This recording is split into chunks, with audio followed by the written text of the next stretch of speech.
Over 5 weeks, I'm traveling 1,200 miles from Seattle to Los Angeles. I'm now on the 3rd week of my epic journey. Starting in Madras in Central Oregon, I'll be going 600 miles to San Francisco. On this leg of the trip, I earn my crust on the Golden City's famous cable cars. No such thing as a free ride. I hit the fast lane with a unique American motorcycle club. I shall have to watch my P's and Q's, won't I? And I take to the skies in a legendary American chopper. This helicopter burns so much fuel. Bloody hell, good job I'm not paying for it.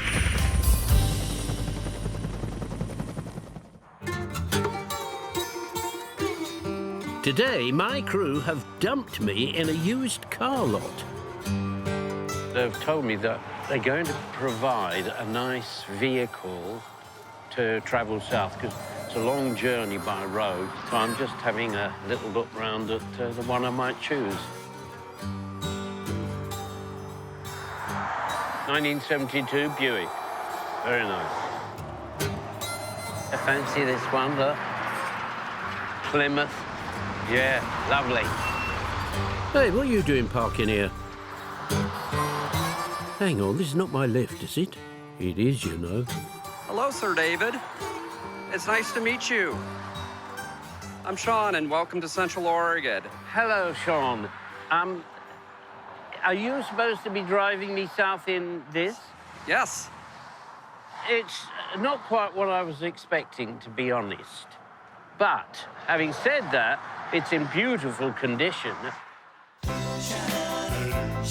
This 1945 Chevy school bus was in a very sorry state when Sean discovered it in the backwoods of Idaho in 2010. He then spent 5 years restoring it and now uses it to give guided tours of Oregon. There's no doubt he's done a great job on the bus, but I can't help but think there's one important detail that's not quite right. Correct me when I'm wrong, but school buses are supposed to be yellow in America, aren't they? They are. Matter of fact, they actually are called, the color is called school bus yellow. Right. But once a bus is decommissioned, you're not allowed to use school bus yellow from that point on. If you'd like, why don't you go ahead and get on and we'll head on out. Okay. Oh, just my size, this. Yeah. Well, it was a kid's school bus. Of course, yes. Ring, ring goes the bell. The cook in the lunchroom's ready to sell. You're lucky if you can find a seat. You're fortunate if you have time to eat. Once we're on the road, Sean's enthusiasm for all things volcanic comes bubbling to the surface. Soon as 3 o'clock rolls around. Well, where you're going down to Crater Lake is actually pretty amazing. It's what's called a stratovolcano. What we are is we're in an area that's all volcanic, so we're traveling on top of old lava flows even as we speak. Sean's bus is bouncing along at quite a lick over Oregon's lava landscape. Not the quietest vehicle, but it certainly bats along. It goes quite fast, doesn't it? I thought it was going to be much slower than this. I've actually set a land speed record in this thing. I've done 90 miles an hour down in Utah.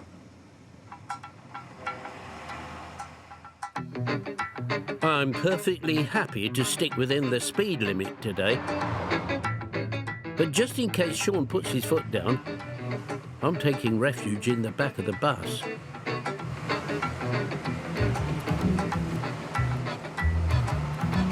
Oh, it's very nice back here. I tried to make it nice everywhere. So anyways, now I've got you as a captive audience. So if you start flatlining, I got a defibrillator, and we can just sort of shock you back to life. I tell that to everyone. I'm hoping there's no need for that, Sean. However, I might need a sick bag if we stay on this bumpy road. I think if we carry on like this, you'll be able to see what I had for breakfast. I don't know about anything else. Oh, blimey. When are we there? We are almost there. We will be there shortly. We don't have far to go. Are you always this grumpy? I tell you, I've never had anybody grumpier than you. Cheeky devil. Cool. Even after 2 hours on a rickety bus, it's hard to stay grumpy with views like this.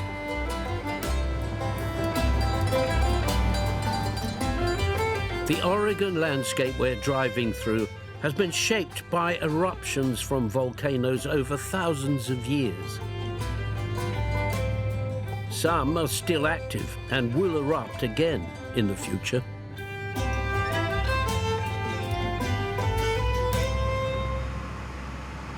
So we got a little ways to go, and then we'll get up there, and even though you haven't been happy with the bus, I think you'll be happy with Crater Lake. No, I'm happy with the driver. It's just that the bus is showing its age, that's all. Excuse me? My bus looks beautiful. It has character and it has style.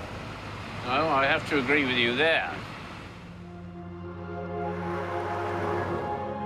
Another thing I have to agree with Sean about is that up here at 6,000 feet, the view really is awe-inspiring. And is about to get even better. Oh my gosh, there it is. Wow. Okay, here we are. Good grief. You certainly don't see a view like that every day of the week. No. Let's go ahead and step out and check this out. Oh, good Lord.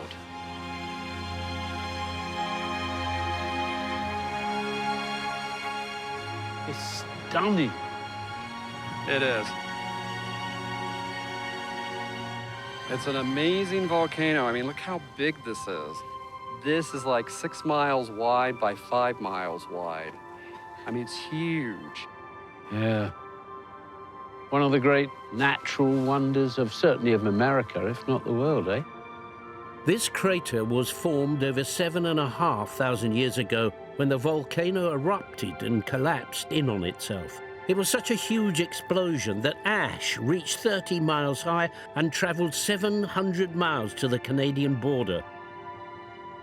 No rivers flow in or out of Crater Lake. It's simply topped up by rain and melting snow. So when this thing blew up, sort of as a last gasp, we still had one vent that was coming up through the bottom, and that's what Wizard Island is right there. I wonder if it's called Wizard Island because it looks a bit like a wizard's hat. I know, it sort of does. Yeah. It sort of does. Oh, well, that's absolutely stunning, I must say. Thank you very much, Sean, for taking me here and showing me it on my journey. Well, I'm really glad you enjoyed it, and I do think this is a nice way to end the Oregon portion of your trip. Yeah. How wonderful.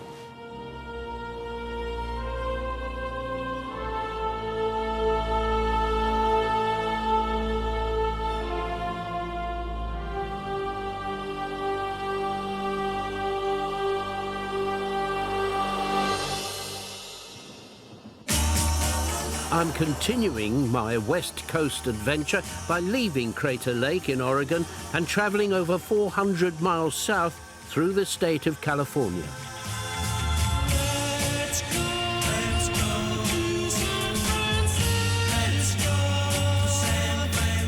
My first stop in the Golden State is its fourth largest city, San Francisco.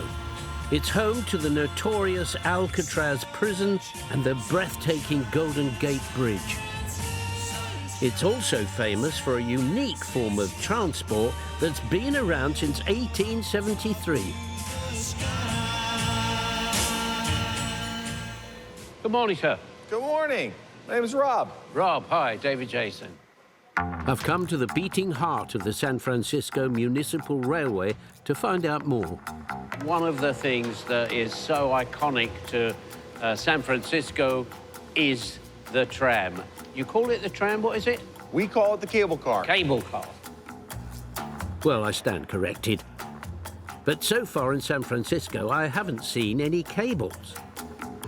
So it's similar to what you would call a ski lift. When you see the cable over your head and the cars are traveling, Yeah. it's inverted. So the cable's now down in the slot in the street, and the cars have what's called a grip that fits through that slot and grabs onto the cable.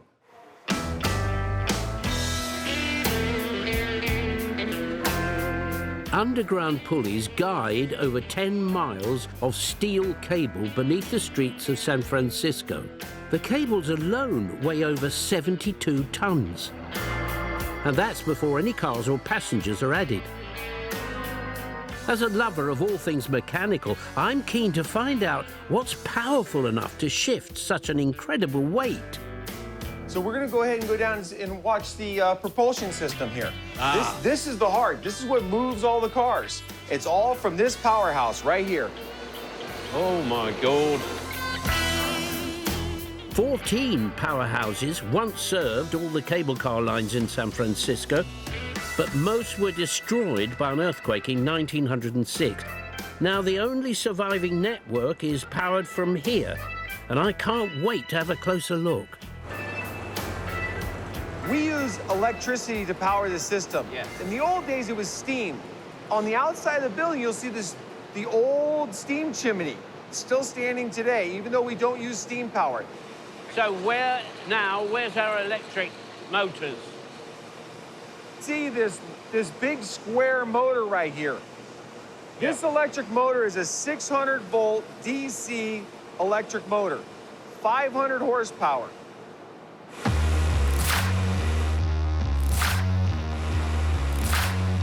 There are 4 motors. Each one is capable of shifting more than 18 cable cars fully loaded with passengers at any one time. I've done the sums, and that's the weight equivalent of nearly 50 adult elephants. It's time for me to put those cables to the test with my own private cable car. They've allotted me this to go for a ride, see what it's actually like. And I've got 2 of the stars of this vehicle, and here is Willa. Hey. Hello, love. Welcome. Lovely to see you. And this is Dwayne. Hello. And Dwayne is my conductor, and he will be taking the tickets. The tickets. And you'll be wanting money for those Absolutely. $7, very small pay. tickets. Okay, I'll see you later. Willa, come on, you and I will go. We don't need Dwayne, do we? We don't. I'm on the Powell Hyde line, which goes from Fisherman's Wharf to downtown Union Square. Passing through, you won't believe this, but it's true, uptown Nob Hill. At 2 miles long, it takes in some of the city's best views in a rattly 20-minute trip.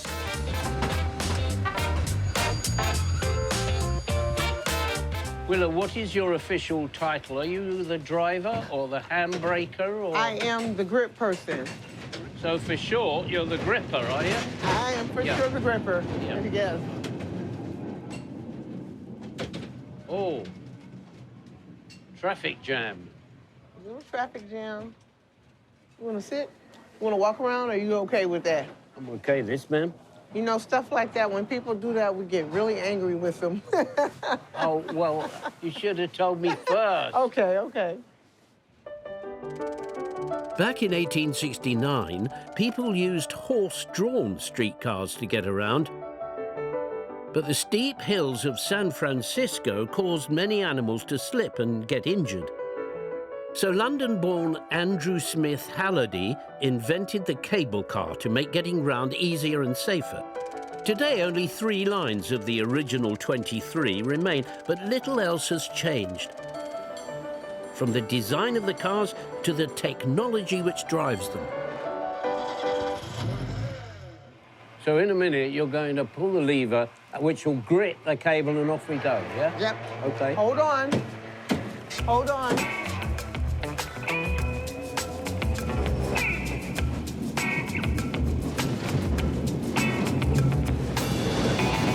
The cable might only be moving at 9.5 miles an hour. Blimey, now we're going up. But I'm starting to wish San Francisco was a bit flatter.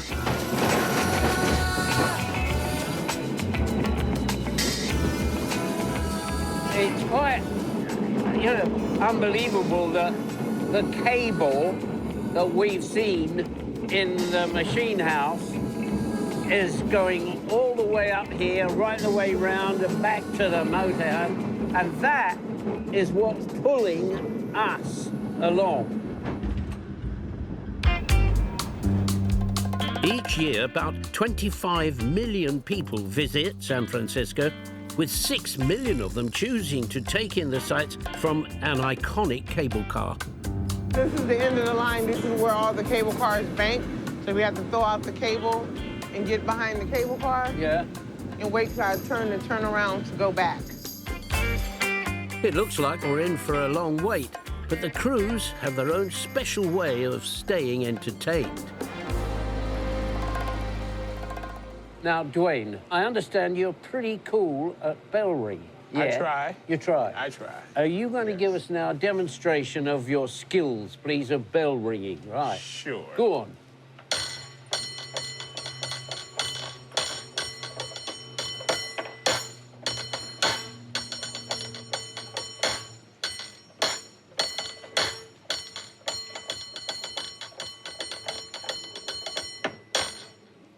How about you ring the bell? I can't ring it like I that. think you can ring it. Come on, step inside here.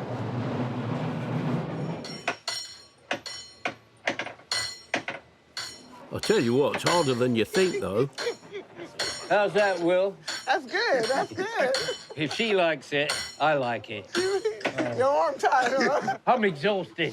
That's not easy. This bell ringing now.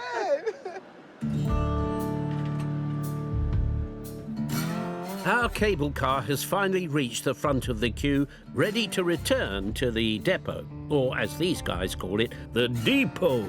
But first, all 7 tons of it needs to be facing the other way, which is where this giant turntable comes in. Go on, then. They get you working, don't they? That's that thing as a free ride. Okay? You gotta push now. Oh, blimey. No, you can... Got me doing that as well, have you? Watch your step, watch your step, watch your step. You good now, Now yeah? you're good. You I'm done? going to be a gripper. You done. Don't you worry. See, now, you can't be a gripper if you can't run and get the car. No, I'm just kidding, I'm just kidding.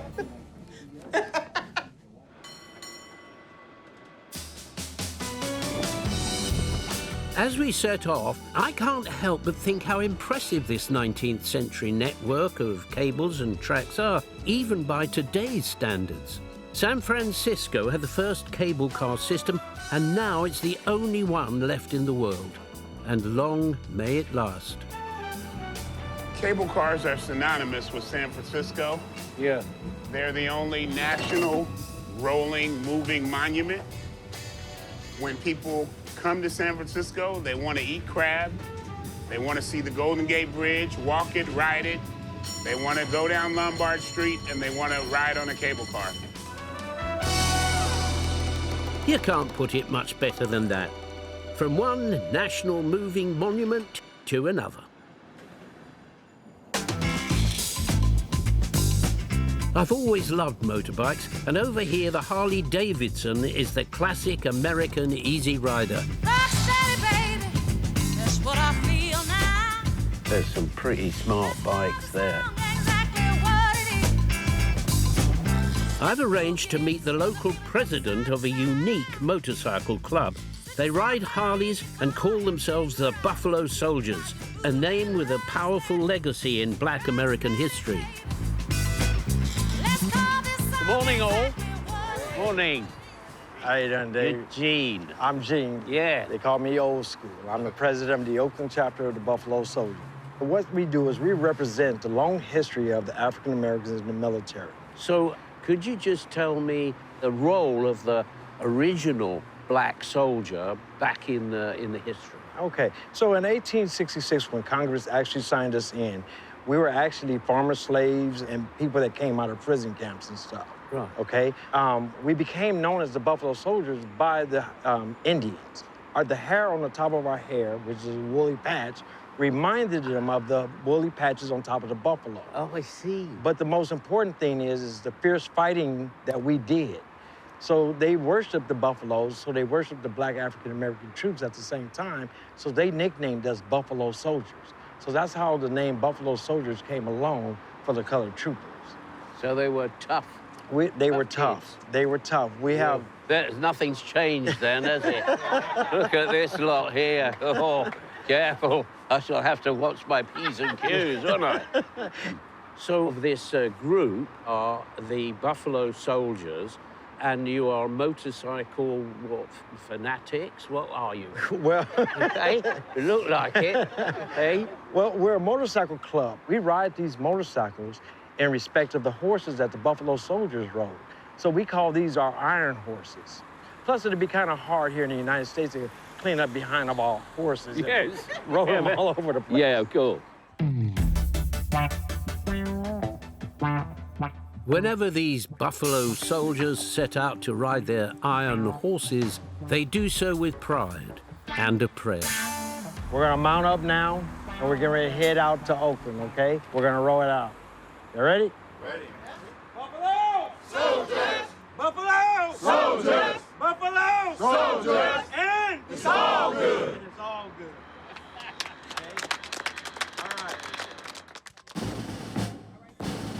To help me better understand the story of the Buffalo Soldiers of past and present, Gene has offered little old me a ride in today's convoy. Okay, so here's your safety jacket. Yeah. But first, I've got to get the look. Blimey, who? Limit. No, it's not me. Short, small, it's you being too big. Well, God, cheeky devil. Well, it's gonna keep you safe, though. That's it, because you're responsible for the nation's treasure. Exactly. I said that, nobody else does. Let's go.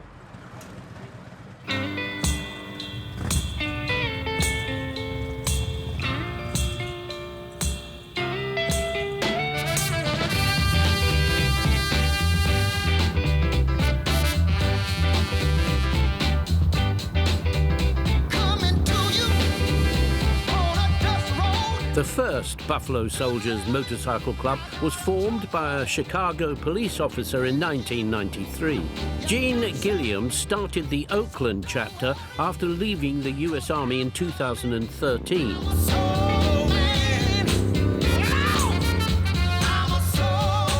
Across America, they now have over 123 chapters with 3,000 active members.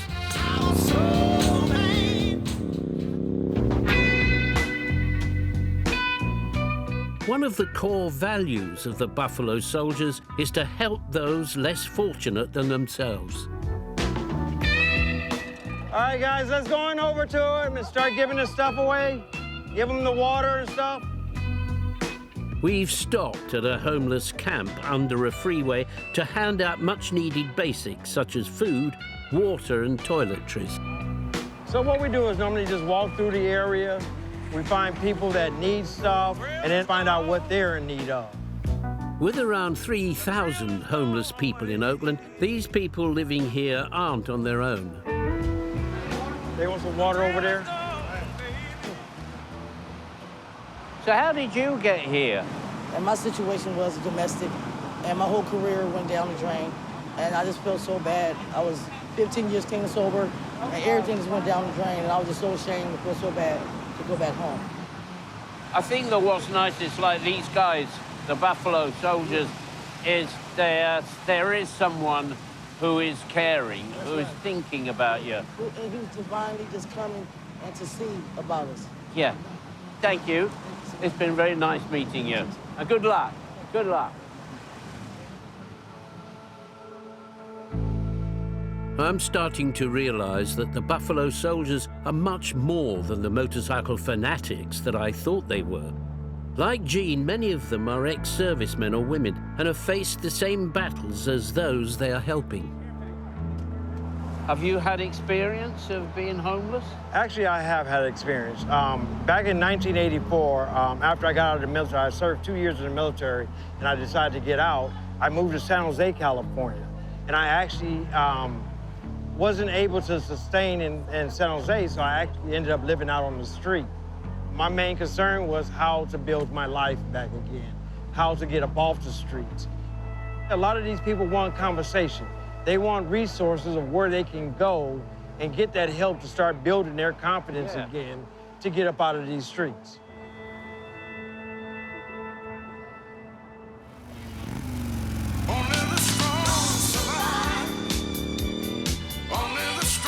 It's time to hit the road again. We're crossing the Oakland Bridge into San Francisco to discover more about the original Buffalo Soldiers.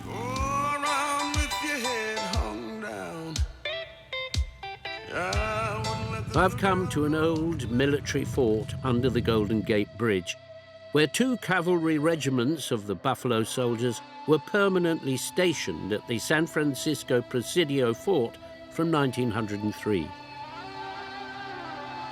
Over 450 are now buried here in the National Cemetery at the Presidio. Every Buffalo Soldier that you see and every Buffalo Soldier that's come to pass, their parents were slaves. That's why they joined the military in 1866, to get out of slavery. Gene and the rest of the club want to ensure the courage and pride embodied in the original Buffalo Soldiers is not forgotten. Soldiers like Sergeant William Tompkins. He's one of our Medal of Honor winners from the Spanish-American War. Was there a special reason that he got a medal? So during that war, they were actually on a ship. Several men were on land that was injured. Him and another guy got on a boat, paddled out there to where those men were at, while taking on fire and taking injuries themselves, and rescued those men that was out there. So they was awarded the Medal of Honor for that fight. Justifiably deserved. Justifiably deserved. And it shows the courage of the Buffalo Soldiers. Yeah.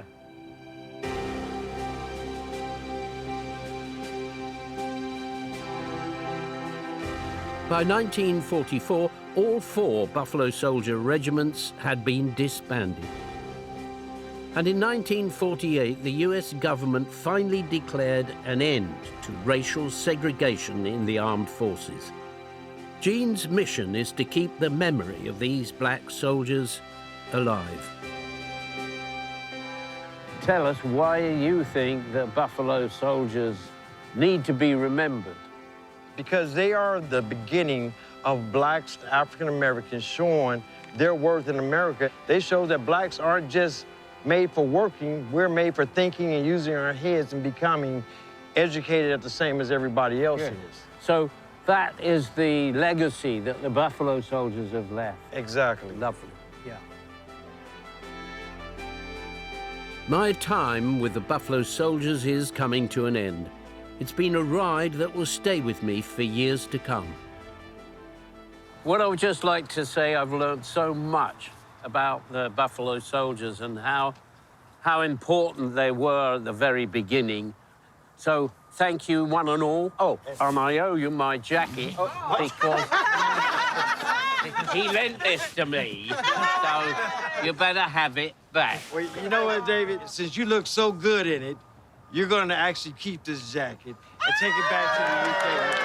You're not. Okay? Oh. So here's your own motorcycle jacket. Hey, I'll put it back on. And you can put it back on. He's a gent as well as a buffalo. There you go. And thank you once again. Thank you. And thank you for my jacket. I wear it with pride. Thank you. Buffalo soldier,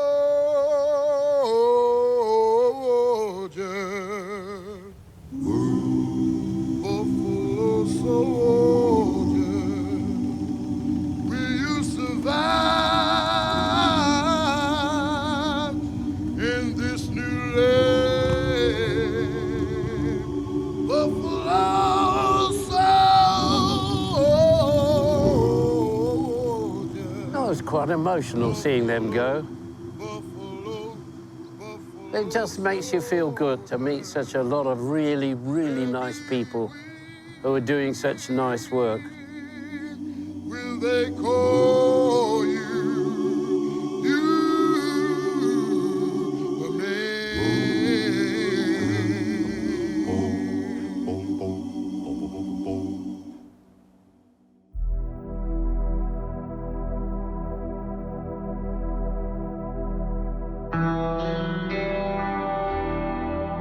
I learnt to fly a helicopter about 11 years ago.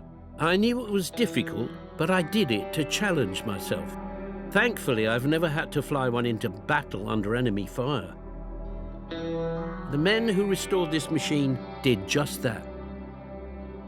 I'm in a hangar in Hayward, California, to tell the story of this relic of the Vietnam War, the Bell UH-1, more affectionately known as the Huey. A wonderful helicopter. I'd love to fly it. Good morning, sir. Pleased to meet you, Yeah. Peter Olesko. Peter and Yeah. Jeff? Jeff, nice to meet you, sir. Hi, nice to see you. Nice to meet you. I'm meeting the Vietnam vets who returned this aircraft to its former glory. We got it from Sacramento Sheriff's Office in 2003. We took her completely apart, stripped the bare metal, overhauled everything. When it was all apart in pieces, Peter and I sat down one day and decided we're either going to put a thermite grenade in it and burn it up, or we're going to go on from here. So it was a very difficult thing to do, but we got it done.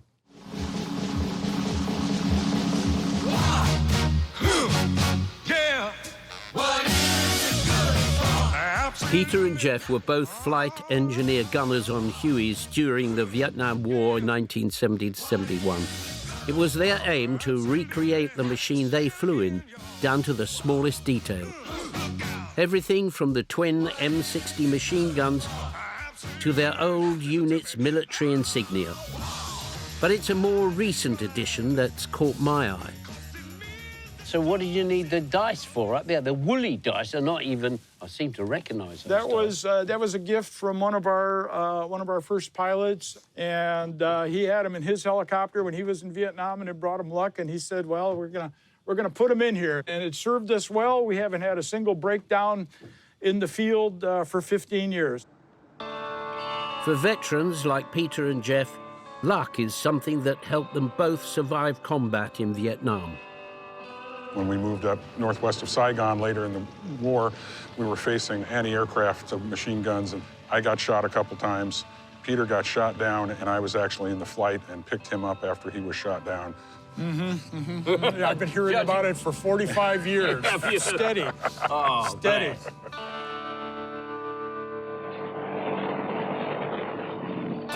Not everyone was as lucky as Peter. It's believed that during the 10 years that America was involved in the war, over 1,300,000 soldiers and civilians were killed on both sides. For Jeff, like many American servicemen and women, surviving the war wasn't the end of the story. When I was in law school, in first or second year of law school, 1976, about 4 years after we were there, I had an emotional breakdown, took myself to the Veterans Administration, and had what was ultimately diagnosed as PTSD. And I killed a whole bunch of people in one day. It was a rescuing a downed crew, and that stuck with me for a long, long time. But they were all armed, they were all shooting at me, and to save friends that were being shot at, I had to kill them. I felt bad my whole life about it. I atone for it every day. This helicopter may be part of that atonement, to tell people about war and hopefully to make them think twice about ever doing it again. Peter and Jeff regularly display their restored Huey at air shows. They've found the helicopter helps military veterans to open up and talk about difficult wartime memories. Now it's my turn to experience this incredible aircraft up close and personal. This is our #1 pilot. Hello, This Troy. is Troy. Nice to meet you, Dave. Pelletier. This is Dave. He's the talent in this operation. Yeah. Sorry about that. You're going to have to take a back seat. They told me you're going to teach me how to fly a helicopter. Please. It's difficult enough to fly a helicopter, but I've never tackled anything as big and powerful as this Huey. Yeah, wait a minute, how do we get in? Oh, I see. Here you go, through Am I the door. going in here? I know this is complicated.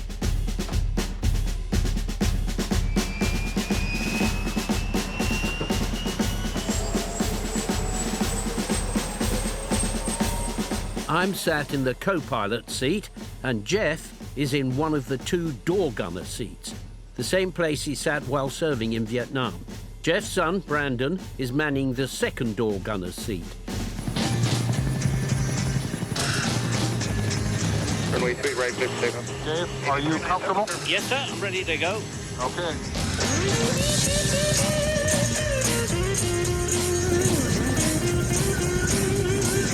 Good to go. Taxiway is clear. Okay. There must be some kind of way out of here. Say the joker to the thief. There's too much confusion. I can't get no relief. Businessman there to drink my wine. Plowman dig my earth.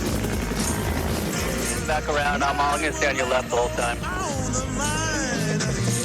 Nobody up in this world. Hear the sound, Dave. That's a Huey turning.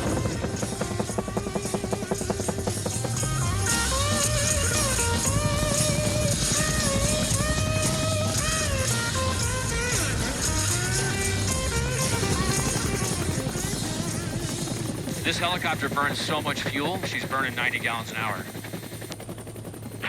Bloody hell, good job I'm not paying for it.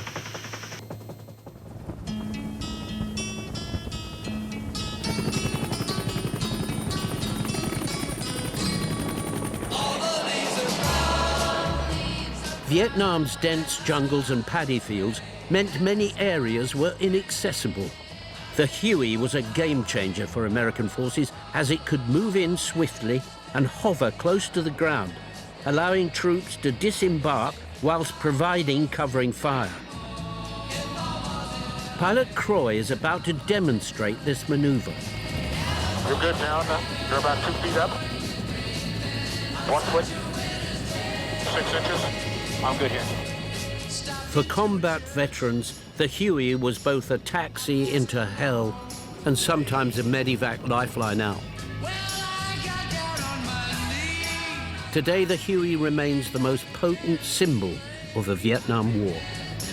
On the go.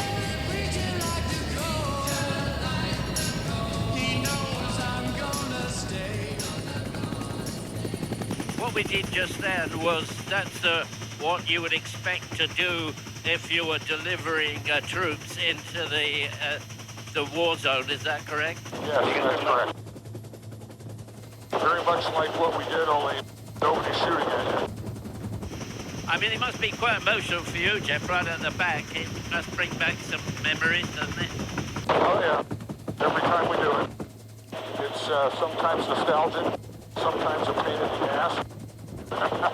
But overall, Dave, overall, it's cathartic is the best word for it. Sitting up front in this incredible machine is truly a once-in-a-lifetime experience, and it's about to get even better. David, I'm on the controls with me. For a brief few minutes, Croy lets me take the controls. She's a big girl, isn't she? She is a big girl, and she's a little bit heavy to what I'm used to, but I have to learn her little foibles. But she's a big girl. I like them big, though. I like them big, too. Good man.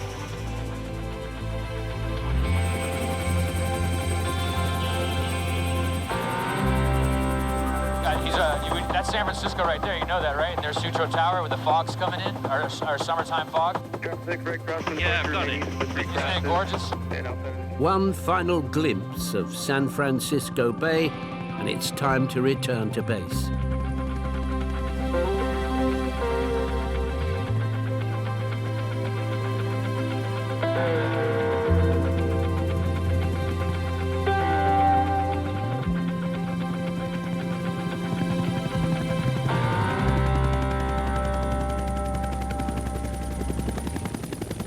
Thank you, my dear friend. Thank you, David. It's been a pleasure.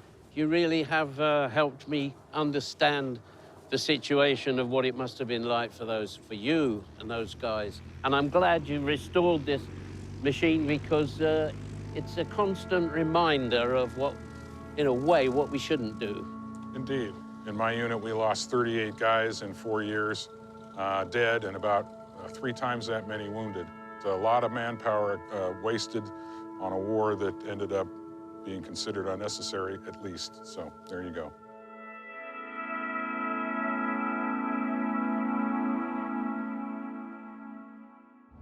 It's time for me to say farewell to the city by the bay and continue my journey south. Next, I'll be sampling real horsepower on a Wild West stagecoach. This is under control, okay? Yeah. Aboard a locomotive that's been blowing off steam for over a century. I like it. Lovely jubbly. And I reach for the stars in the Mojave Desert.